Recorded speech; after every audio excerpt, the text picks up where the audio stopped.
What is up, family? Welcome into another edition of Make Every Second Count Live with me, your host and international award-winning Make Every Second Count speaker. Now, boy, oh boy, am I excited for tonight. Tonight's guest is an amazing queen of courage, and we are going to learn what that means together. But I first ask you guys if you would share this episode out. Invite all kinds of people to watch it. And don't forget to give us all kinds of thumbs up, hearts, frowny faces, cry faces. Heck, you can even get mad at us. I don't care. Just help us trick the algorithm on one of the socials that we're on. Also, please, please, please keep the comments coming. I want to have more of a conversation than just make a presentation. So if you have any questions, don't feel bad to ask them. I appreciate the questions you guys have. But with no further ado, I would like to bring to the stage the Queen of Courage herself, Deborah. Hey, Jeff. Thank you so much for being here. And hi, friends. Welcome to the show. Hi, Deborah. Thank you so much for being here. I'm so appreciative of you being on time because there are so many people that don't show up on time. I Mm, find it very amazing when people show up on time. So thank you very much. you're more than welcome. I grew up in that environment where on time means early. So Yes, I'm looking that forward is to this. awesome. But if you would like to go through a short introduction about yourself, tell everybody who you are, where you're from, and what exactly you do. You bet.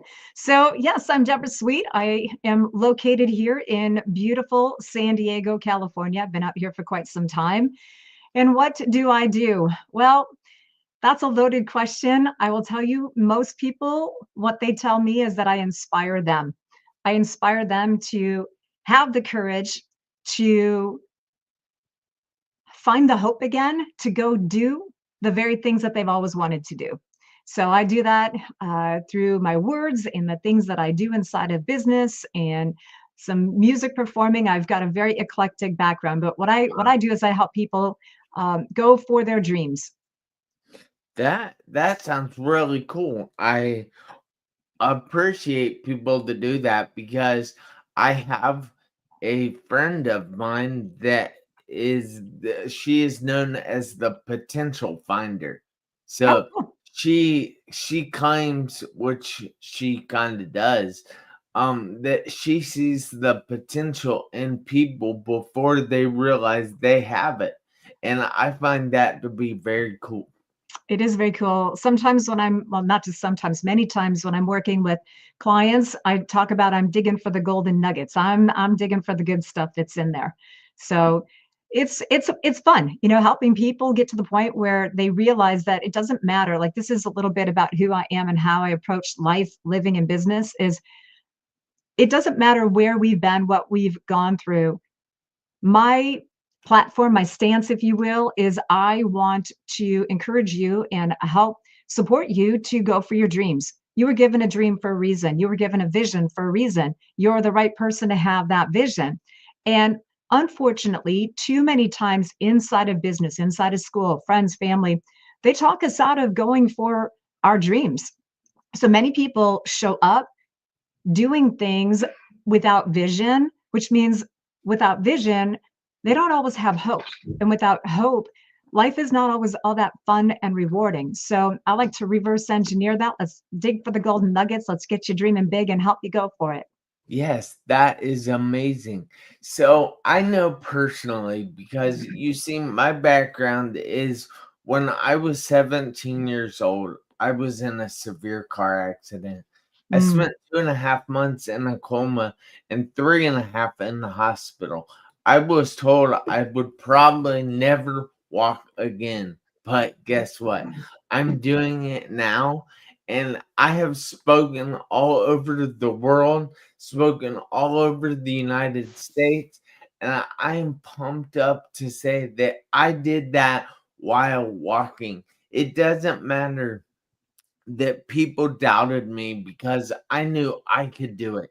And I know that you guys out there, whoever you are, wherever you are, you guys can live your best life.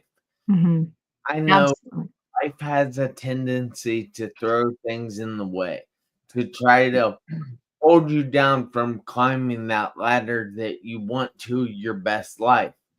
So, has there been anything that has tried to hold you down, Deborah?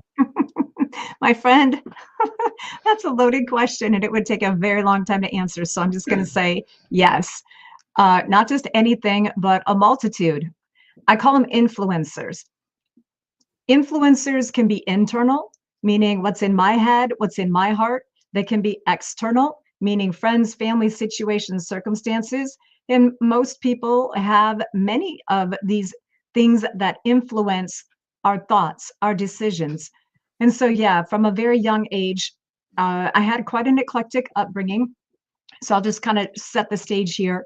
Okay. My heart, when I was very young and around kindergarten time, my heart, I knew that I was called to do music. In fact, we had I very vividly remember this in kindergarten. We had to do a goofy little assignment, and that was draw a picture of what you want to be when you grow up. And I Wow. knew, yeah, I knew immediately. I was super excited because I wanted to be a dancer, like the kind with today, like what we see on TV with like Dancing with the Stars. That's what I was wanting to do. Now, back then, we didn't have Dancing with the Stars, but I did have the opportunity to watch a little TV, and there was ballroom dancing. And there was this beautiful woman who was tall and elegant with these beautiful gowns. And she was so confident and she smiled and she was graceful. And her name was Juliette Prowse. And she was my inspiration for dancing. So that that was a driver. That passion for music and the desire for dance has been a driver in my life the whole time. So there's this creative music side, and then I was also born into business, so very analytical, systems, process, procedure, dealing with the public. So these were my two worlds. Well, the very first thing that happened when, to answer your question about things that have gotten in the way, if you will. Well, when I was doing that little assignment, I was super excited. I couldn't wait to do it. And I remember talking to my classmates and talking to my teacher and talking to people. And instead of being excited for me and going, yeah, that's really cool, what I heard was, oh, you can't do that. You can't do that. You want to Yeah. do what? No, you can't do that. And I can remember, I call her my sassy girls, my little young girl in my head. I couldn't understand. Well, how could they tell me what's not right for me when they don't even know? Like, this is in my heart. And it was so elated. And so that was a pretty pivotal moment, because what it made me end up, like, my reaction after hearing that no, no, no for so much, is that it started me down a path of wanting to disappear. I remember I just wanted to hide, sink down in my chair and hide. And I didn't have in my life at that point, I didn't have mentors and adults that were championing me, encouraging me, going, yeah, you can do it. Don't worry about what they say. And so what I ended up doing is my head and my heart, I gave in to their no. And I remember that I drew on a piece of paper, I drew what I thought I was supposed to tell them, and I drew a nurse. And I Mm. can remember, Jeff, that I was drawing the little picture and the little stick picture. I don't Yeah. I don't draw very well. But I remember I drew the little picture, and I can remember, it had the little nurse's hat and the little dress and everything. And I was drawing the shoes, and it was when I drew those shoes, because that was the completion of the picture. That's when I felt my heart sink. And so, that was a very young situation. And so here's the good. The good today, I can look back on it. I never gave up on music. It just I didn't become a dancer, that was never open, but that passion for music channeled into music performance, and that has been a positive driver in my life.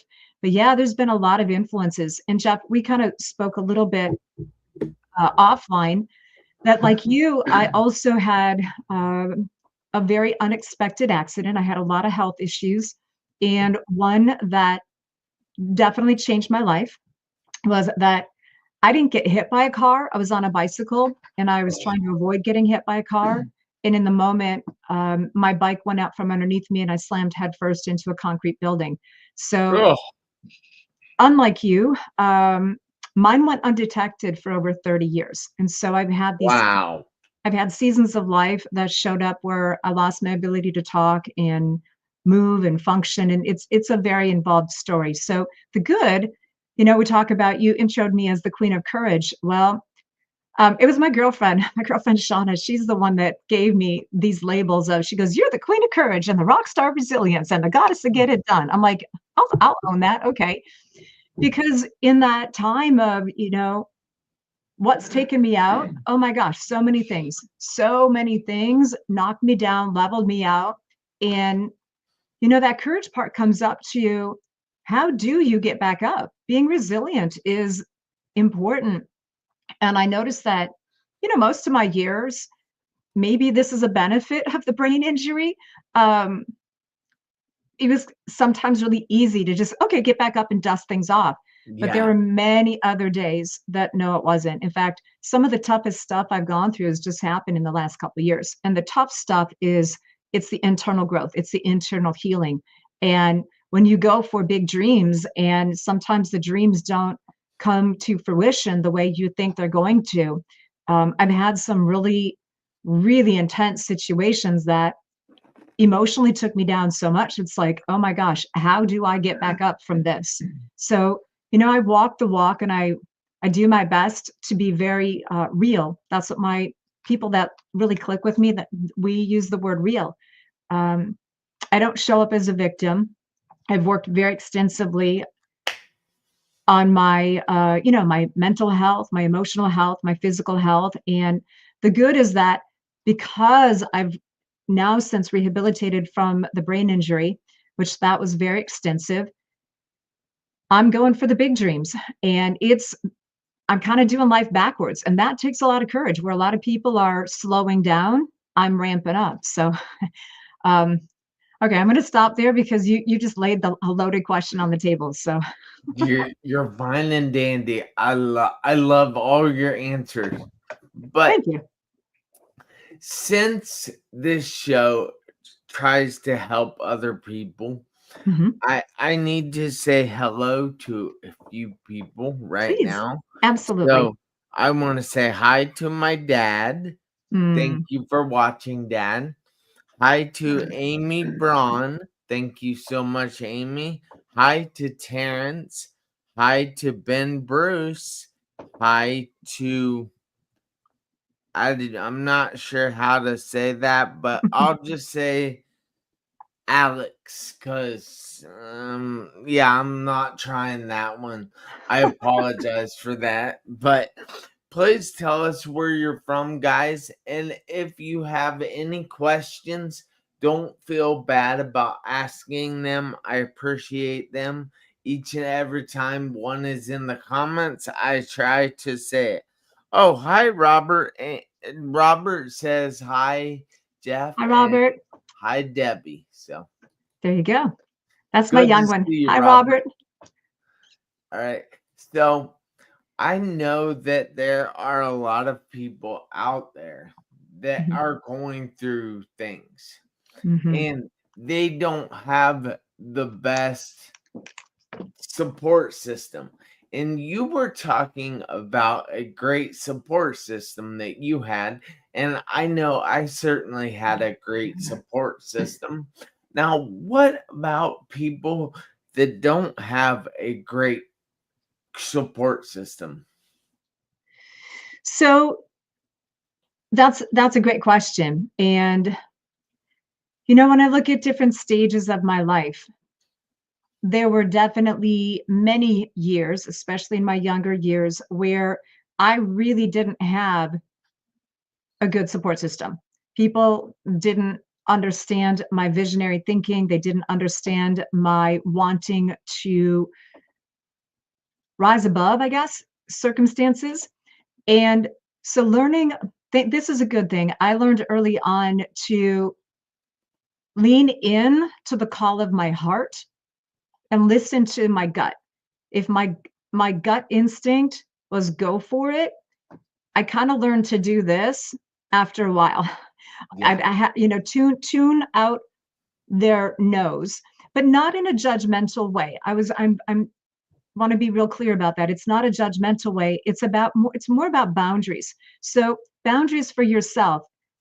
This is about what I'm kind of laying a foundation here of if you have a desire in your heart that's so big or so important to you, this is where the resilience, this is where the get it done mode, this is where the courage comes into play of going for it, even if you don't know how, even if the people are around you do not understand. So here's the other thing I've learned, which connects with your question, is that okay, let's say that I'm working, I have a handful of people that I'm going to school with, or maybe I'm working with, hanging out with. If they don't think the way that I do, all I have to do is just turn a little bit and keep my eyes and ears open.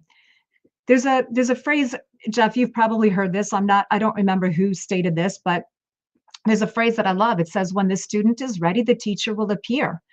And I really believe that when we say yes to going for our dreams, going for our vision, if the people we're connected with right now are not the right people to support us, that's okay.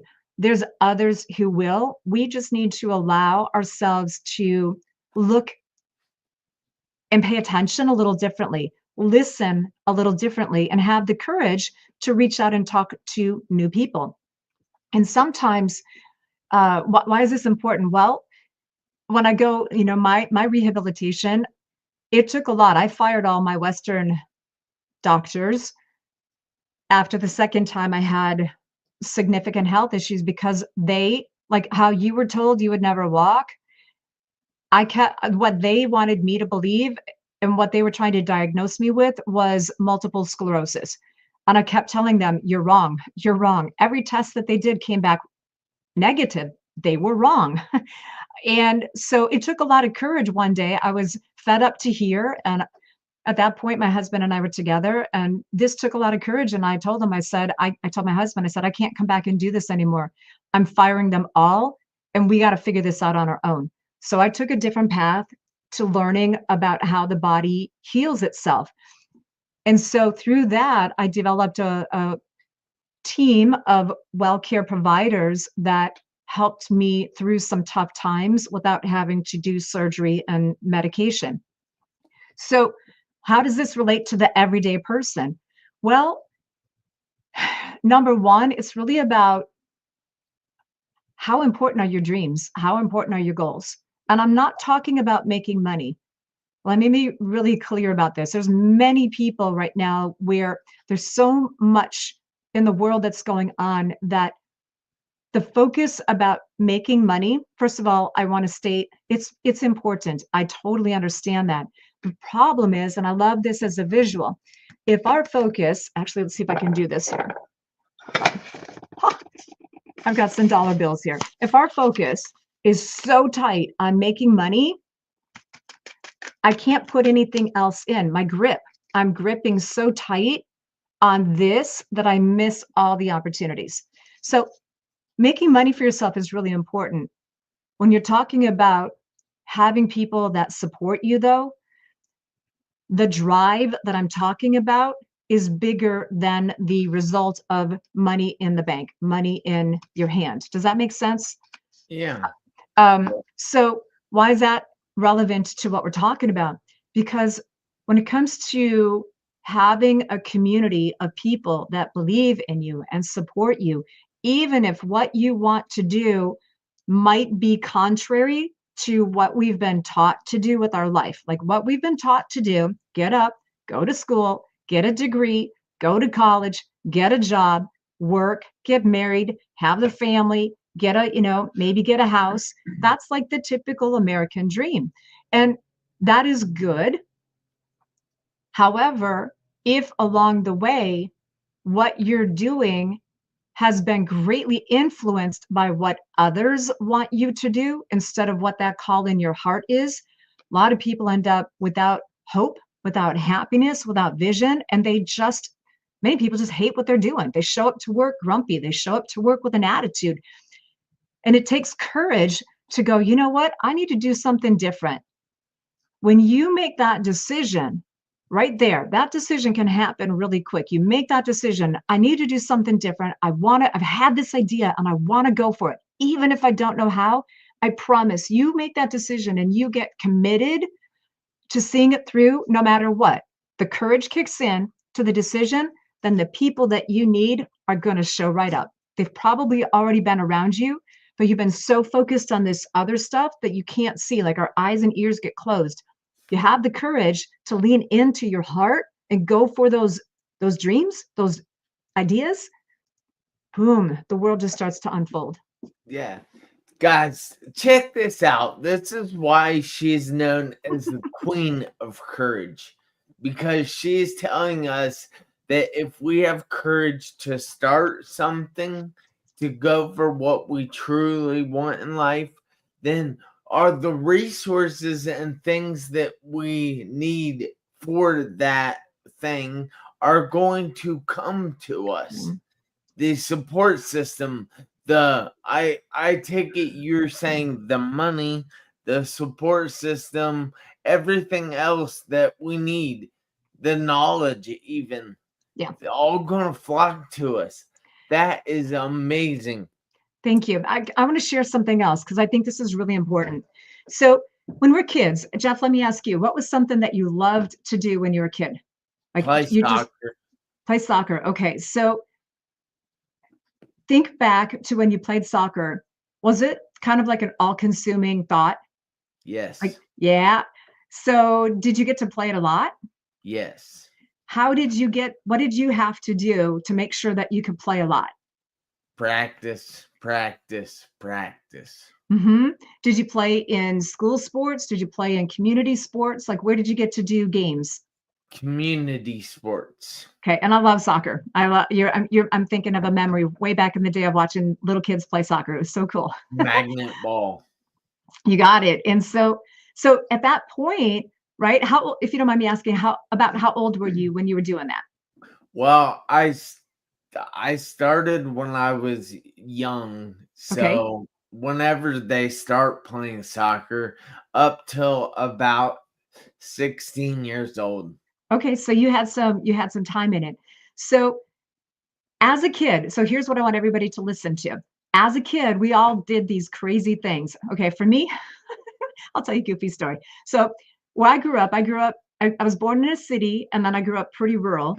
And because my environment was very different, I had to go to work often with my parents, and I did not get a chance to go out and play with my friends after school like most kids did. But in one of the neighborhoods we lived in, I had one girlfriend that I could go see. She was a couple of we called it fields away. She was near where I could go walk through some fields to get to her house. And her backyard, in her backyard of her house, they had these two pine trees that they must have been 60 feet tall. I mean, we're talking big pine trees with huge branches. And so as a young girl, my girlfriend, her name is Erin and I, we go and play at her house and we get these crazy ideas. Her mom had these platform shoes. So these are really tall shoes with big heels, strappy sandal platform shoes, 1970s is this one it was. And so one was gold, one pair of shoes was gold, one pair of shoes was silver. And I don't remember which one I liked. I liked them both. But my girlfriend and I would strap on her mom's shoes that were too big for our feet, and we would go climb those pine trees. And then we go traipse through the field in these shoes. Now, the mother in me would freak out today. Yeah. Because I can remember walking through the fields, like they're hilly and, you could twist your ankle, break an ankle, right? So the safety mom in me would be like, no. But the kid in me is like, yeah. So why am I telling you this? Because it was about the fun and the vision. We had this idea and we went for it. We didn't know that it wasn't smart to go climb these trees. We didn't know it wasn't smart to climb trees in high-heeled shoes, but oh, we did it. We did it all the time. We never got hurt. We had a ton of fun, and it's a great memory, right? So why am Yeah. I telling you this? Because as a kid, sometimes as a kid, not just sometimes, many times when we're young, we get these crazy ideas and we make it happen. But as a kid, we don't have the resources and the knowledge and the schooling that we have today as an adult. So this is what I want you to hear. This is why I set this up. It's right here. So nugget lesson number one, as a kid, it's about vision, courage, and tenacity. Tenacity. You played a lot of soccer because you were tenacious about it. My music, oh, I did the same thing. I did a lot with music because anything I could do to do music. I didn't have all the resources, but I looked for ways and opportunities to go do. And if I couldn't be out doing music, I was in my bedroom. I was that bedroom closet singer, right? So why is that important to everybody listening today? Because if I'm sparking hope in your heart to go for it, go for that idea, go for that vision, go for that dream. It does not matter how old you are. What was his name? The Colonel Sanders. He started Kentucky Fried Chicken when he was in his 60s. I just Yeah, saw he something was today, old.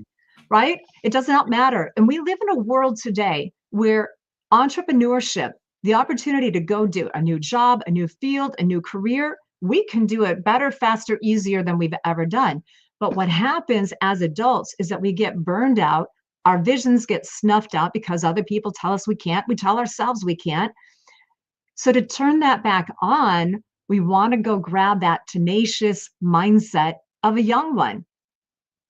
It's really interesting because sometimes in our adulting, if you will, our growing up, that we're taught so many things, but it burns out the desire. And what we tend to have is a lot of knowledge, but not the courage and not the tenacity. Tenacity is way, way, way more important than motivation. Motivation's fleeting. Now, if I'm inspiring you, that's great. That's what people tell me, that's what I do. I inspire them, go for it. But I'm giving you the tip here, be tenacious about it. It's take on that no matter what attitude, I'm going to see this through. And you might go for your ideas and your dreams, and like using some baseball analogies, you might have to go up to bat a lot. Some days you're going to have a line drive. Some days you're going to get to second base. Some days you're going to have you're going to clear the deck, right? It's a grand slam. Boom, everybody's coming in. Some days it's a foul ball. This is where the courage comes in. You got to keep going for it. Robert, I'm glad you can relate to this. You got to get yourself back up. And it's that vision that will drive if you allow yourself to have that tenacity.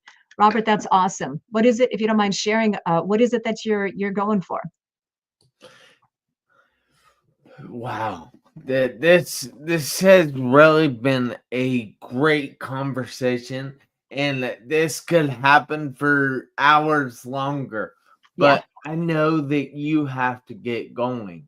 I do. I have to go teach You some kiddos and some adults. I'm going to be teaching them some music, some singing, vocal lessons tonight. well, that's pretty cool. I have to say I should take some of those vocal lessons, but I'll save that for another day. We'll talk. We'll talk. Yeah. We can do it. So I need everybody out there, including you, oh wait, hang on. I'm doing direct to agent with distressed properties for DFW. Dallas That Fort is Worth. All right. awesome. That's awesome. Very good. Yeah. So keep going, Robert. You got this. So I need everybody out there, including you, Deborah, to do me a favor this week, next week, and for the rest of your life.